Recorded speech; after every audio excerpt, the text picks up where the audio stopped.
Hello there and welcome to our World News program, streaming to you live on All 24 News. I'm your host, Greenfield Zachary, and up next are the top stories. In the last 24 hours, 10 recent Zionist massacres killed 82 Palestinians. The casualties include bombings, or during the bombings in Khan Yunis and Zaytun neighborhood, as well as raids in Jabalia. Many more were injured in these attacks. That's next.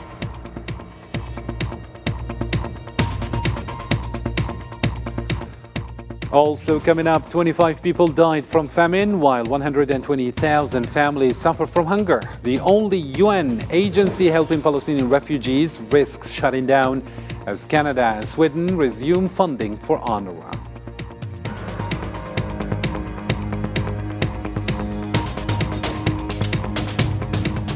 Also ahead, the Palestinian Foreign Ministry wants action on the two-state solution. Egyptian President Sisi rejects displacement plans amid talks about rebuilding Gaza. And Turkish Erdogan criticizes Netanyahu, calling him a modern-day Nazi.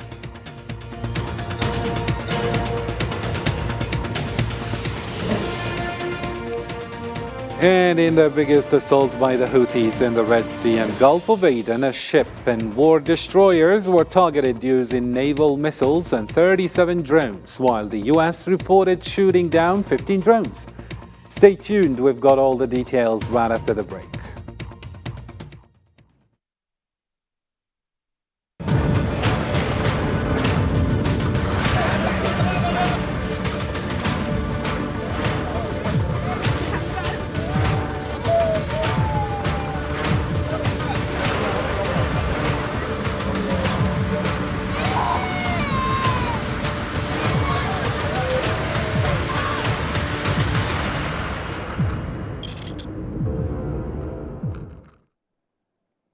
Hello again and welcome to the details. First off in our news, the Zionist forces carried out 10 new massacres against families in Gaza, resulting in 82 deaths and 122 wounded within just 24 hours.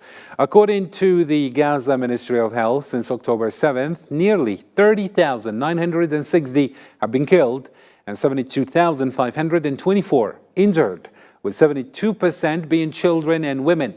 Many victims remain trapped under rubble or scattered on the street as ambulances are blocked from reaching them by the Zionist occupation forces.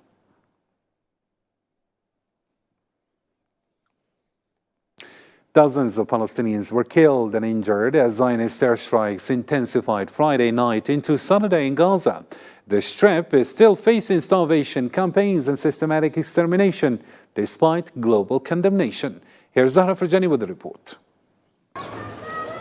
With the holy month of Ramadan approaching, the Zionist occupation intensifies its siege and strikes, targeting the central and northern areas of the Gaza Strip. Here in Rafah, Al-Masri Tower, one of the tallest residential buildings housing hundreds of families, has now been turned to rubble after an overnight raid that resulted in a number of casualties. We were just aware of the imminent bombing. Then they told us to evacuate. The whole tower is inhabited. The 80 apartments in the tower were inhabited. We ran downstairs, children, women, elderly, youth, all. We didn't take anything with us. We just ran a very short distance and they hit the tower. The residents of the building were displaced from the northern parts of the Gaza Strip, searching for safe shelters. Here, they are homeless once more, gripped by fear of imminent Zionist invasion. We came to Rafah because they told us it was safe, and now Ramadan is approaching. I do not know how one is supposed to live or to fast. I don't know what one will do during the month of Ramadan. This is the situation of all the people in Gaza. Look at them. Everyone is displaced. Zionist airstrikes hit central Gaza, intensifying bombings on homes in Nusayrat camp, Al-Karan and Deir al-Balah. Tragically, at least 22 citizens were killed, with search efforts still underway. She was born during the war on October 16th and was martyred on March 9th. Zaina was just an infant. She was only 5 months old and was on her mother's lap. My brother too. When they pulled him out of the rebel, who was holding the Quran and had his finger in the air for the Shahada. It's been 155 days since the beginning of the Zionist genocide in the Gaza Strip, with women and children bearing the brunt of the attacks aimed at eradicating the Palestinian population. Despite the onslaught, Palestinians display unwavering resilience against extermination and starvation, defiantly showcasing their strength to the world.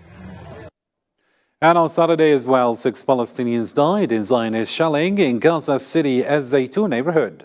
20 others were injured seeking aid at the Kuwait neighborhood or roundabout at a site of past massacres. In Jabalia, 9, including children, died in shelling.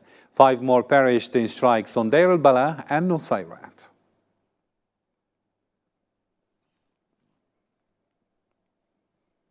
4 children died at a Shifa medical complex and a girl passed away at Kamal Udwan Hospital in Gaza City due to dehydration and malnutrition. This brings the death toll from the Zionist starvation policy to 25 since October 7th. The story by Salman Aseb.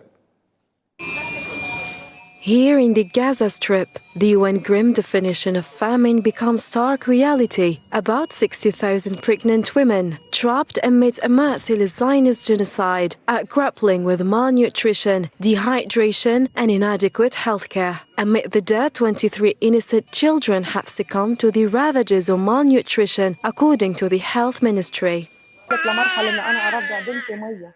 I have a daughter that I gave birth to during wartime. She was born in the middle of the conflict. Due to the war, the nutritional living, psychological, physical, and financial conditions are difficult. My daughter is very tired and not eating enough. There is a shortage of food for mother and baby, and obtaining milk, which is expensive, poses other problems.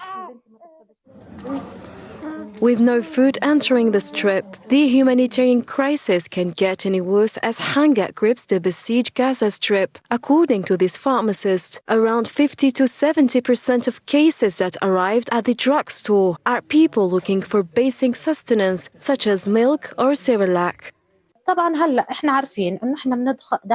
Of course, we know that we were entering the 6th month of the war with no milk, no Cerelac, no food entering the Gaza Strip, which has worsened the situation, including malnutrition among pregnant and breastfeeding women. As the spectre of famine looms large over Gaza, condemnation rains downfall from all corners. Michael Fakhri, a UN expert, denounces the hollow gestures of humanitarian aid offered by the US, dismissing them as inadequate and insufficient to alleviate the sufferings of Palestinians. Why is the United States providing bombs and ammunition and financial support to a government that has stated its intent to starve civilians? I think we have to think domestically. I think this is for a domestic audience. I think what gives me hope is the growing movement and organization and mobilization of people all over the world, but especially in the United States. 5 months after the war, Gazans struggle with hunger and death mainly among children and women, while facing a sinister agenda aimed at making the region uninhabitable. According to the UN, 85% of Gazans have been displaced, with hospitals on the verge of collapse. Despite adversity, Gaza's resilience persists. Yet, as the world watches on, the question remains: how many more lives must be sacrificed before the cries of the innocent are heard? On Saturday as well, Gaza authorities reported over 120,000 Palestinian families facing severe famine. Salama Marouf, head of the government media office, highlighted the siege's devastating impact, with aid blocked from reaching northern Gaza, where over 700,000 Palestinians are resisting displacement. Marouf also noted that over 80% of homes in Gaza and the north are uninhabitable, with estimated damages exceeding $30 billion, including infrastructure.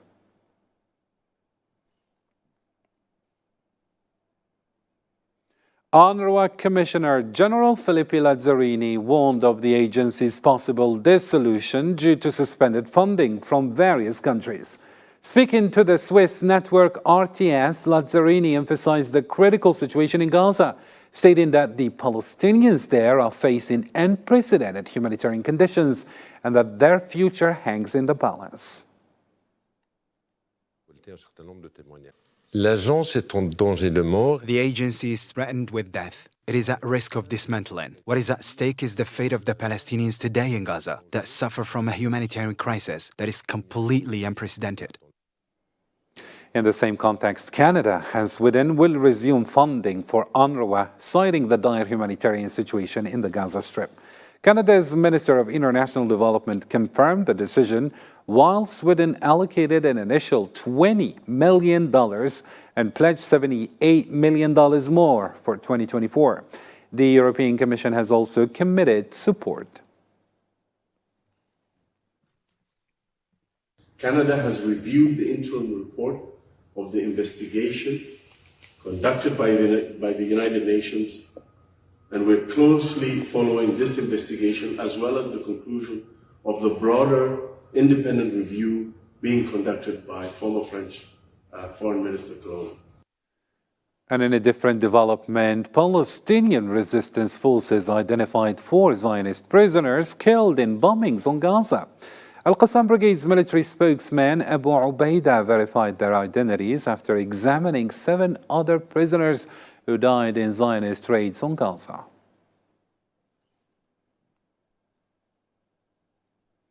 The Palestinian Foreign Ministry urged turning global and U.S. support for the two-state solution into tangible actions.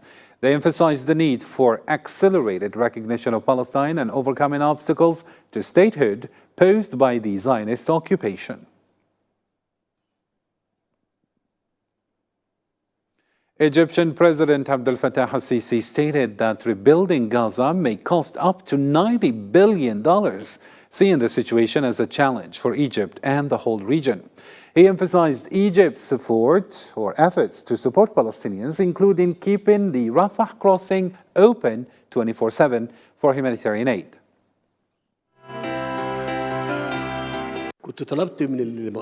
I asked the institutions to estimate the cost of reconstruction in Gaza, which has 2.3 million human beings. It would cost more than $90 billion to return Gaza to what it was, and people can live in it. It was possible for anyone to tell me that we take the 2 million displaced Palestinians into Sinai, which is a large area, and all matters will be resolved. I say, but to all of you, whose blood you see, is it possible for us to betray them? There is no arrangement for anything.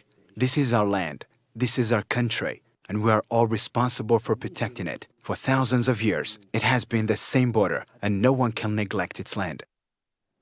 Turkish President Recep Tayyip Erdogan labeled Benjamin Netanyahu as a modern-day Nazi for his genocides in Gaza.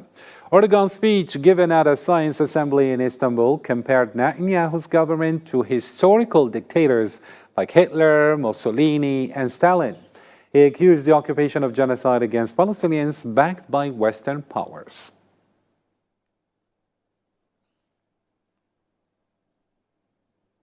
Cities worldwide saw large protests against Zionist aggression in Gaza. Thousands rallied for justice and solidarity with Palestine.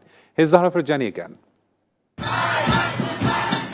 Cities worldwide erupted with massive protests condemning Zionist aggression against Gaza. From Hanover to Milan and even Seoul, thousands took to the streets in solidarity with Palestinians. Palestine! Palestine! The Palestinian flag flew high as demonstrators denounced the atrocities committed by the Zionist occupation, demanding an end to the massacre of innocent lives, especially children in Gaza. In London, the 5th pro-Palestinian rally this year demanded an immediate ceasefire. Organized by the Palestine Solidarity Campaign, protesters flooded central London, marching from Hyde Park to the American Embassy, demanding action amid strict security measures. I feel really strongly that what is happening in Palestine is a genocide. There is no question about that. I'm showing my solidarity with the Palestinian people, and we need a ceasefire immediately. Meanwhile, in Paris, thousands gathered, echoing the call for peace and justice in Gaza. There are war crimes in progress, and we are here once again in the streets to call for a ceasefire, to call for an end to the bombings, for the protection of civilians in Gaza, and in particular the delivery of food aid. In Rome, thousands marched against war and for a Gaza ceasefire. With peace flags waving high, the message was clear. It is time for a just peace in the Middle East. I am always here for Palestine. I will always be there to say clear words. Not only ceasefire, but also stop the genocide. Stop this genocide. Stop this massacre, this illegal occupation, these war crimes. Western governments, starting by Italian, put an end to complicity with the state of Israel. As Gaza reels for more Zionist airstrikes, international support swells, the world watches, waiting for an action as the humanitarian crisis worsens.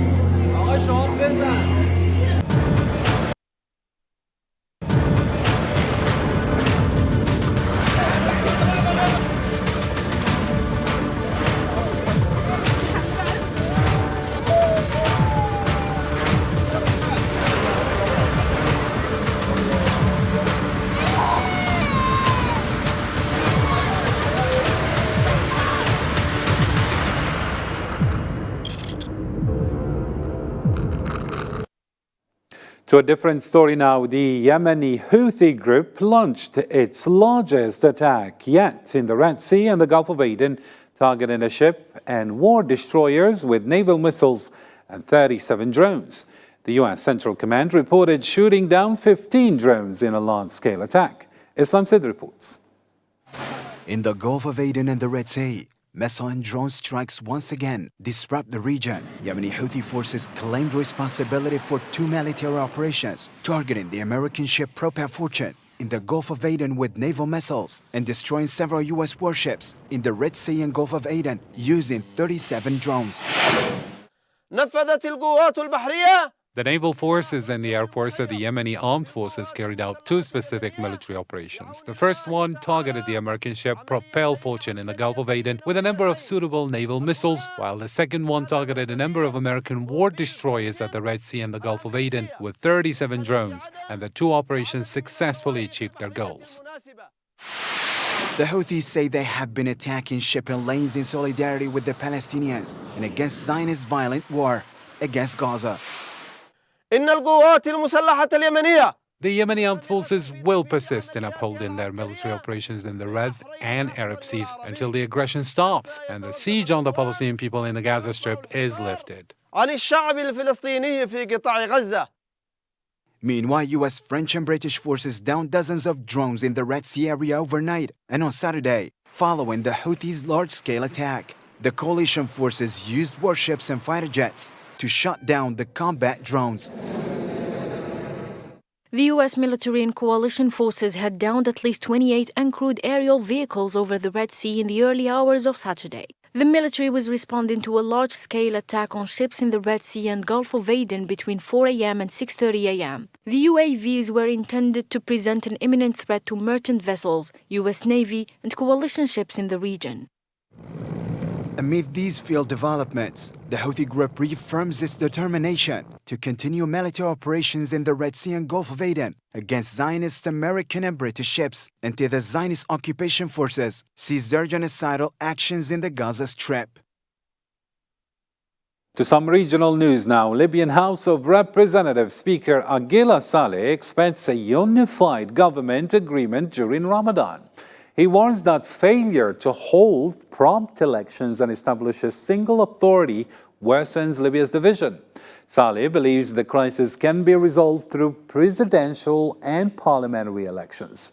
He also welcomes UN envoy Abdullah Bothili's invitation to a 5-party meeting, but views it as obstructing progress. The Libyan people demand parliamentary and presidential elections, supported by the international community. The solution to Libya's crisis involves holding both types of elections for unified authority. The House of Representatives issued Constitutional Amendment number 13, forming a committee to legislate necessary election regulations. Abdoulaye Batili proposes expediting the process by convening the 5 leaders to form a government. While open to dialogue, there's objection to sitting with Abdelhamid Dbeiba due to the lack of confidence in him as Prime Minister. The presence of Menfi and Dbeiba seems unnecessary, favoring the participation of the appointed Prime Minister, a legitimate government for a comprehensive discussion. This is viewed as a hindering progress, as modifying the constitutional declaration and laws is not achievable through these meetings. Still with Libya, the British Interior Ministry announced a £1 million funding for Libya on Friday to tackle illegal immigration as part of a bilateral agreement.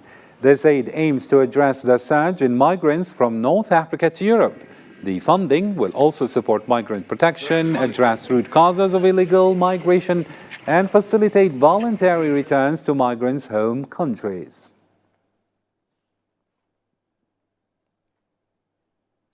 On Friday, the UN Security Council passed a resolution for a ceasefire in Sudan during Ramadan, supported by 14 members, with Russia abstaining.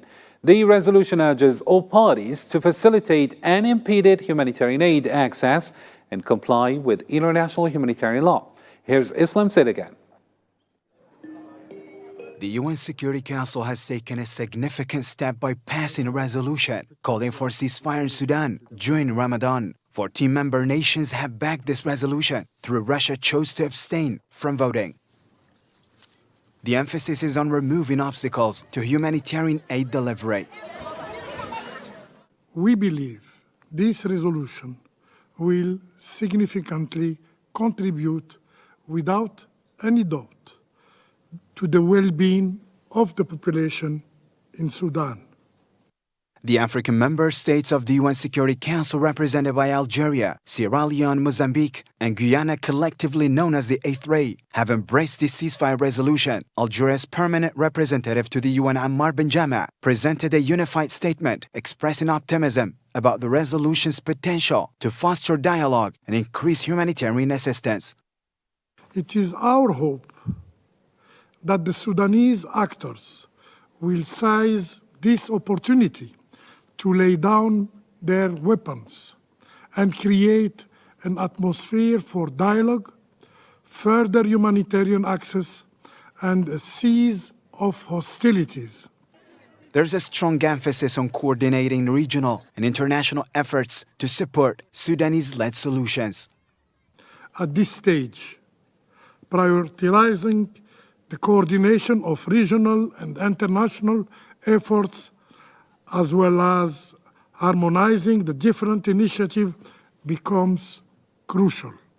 This resolution marks a significant diplomatic effort to alleviate the suffering of the Sudanese people. This resolution marks a significant diplomatic effort to alleviate the suffering of the Sudanese people and pave the way for a more stable Sudan and prosperous future for its nation. Moscow announced the destruction of 47 drones launched by Kiev over southern Russia, mostly in the Rostov region bordering Ukraine. The Russian army reported destroying drones over several regions. Additionally, car traffic on the Crimean Bridge resumed after a brief halt due to security concerns.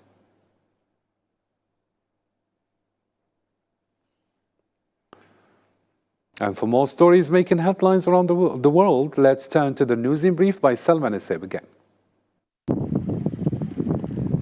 In Nigeria's northwest, security forces are conducting a massive search for 250 students abducted last Thursday in Kaduna State by an unidentified gunman. Although no group has claimed responsibility, local residents point fingers at criminal gangs known for mass killings, civilian kidnappings, and ransom demands.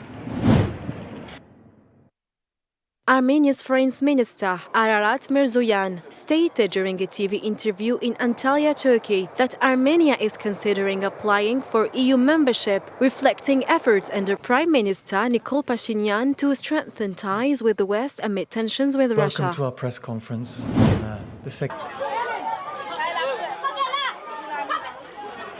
political unrest in Haiti's capital, Port-au-Prince, and testified with heavy gunfire near the presidential palace amid Prime Minister Ariel Henry's absence. A state of emergency was declared following escalating violence and demands for the Prime Minister's resignation by armed gangs. The situation prompted approximately 15,000 people to flee their homes, according to United Nations Office for Migration.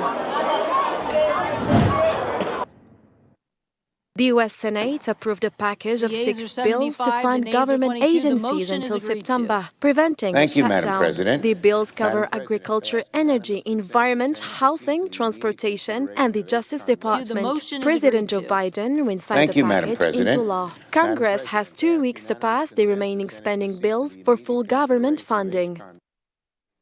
With this, ladies and gentlemen, we reach the end of our news program. Thank you for watching, and until next time, take care.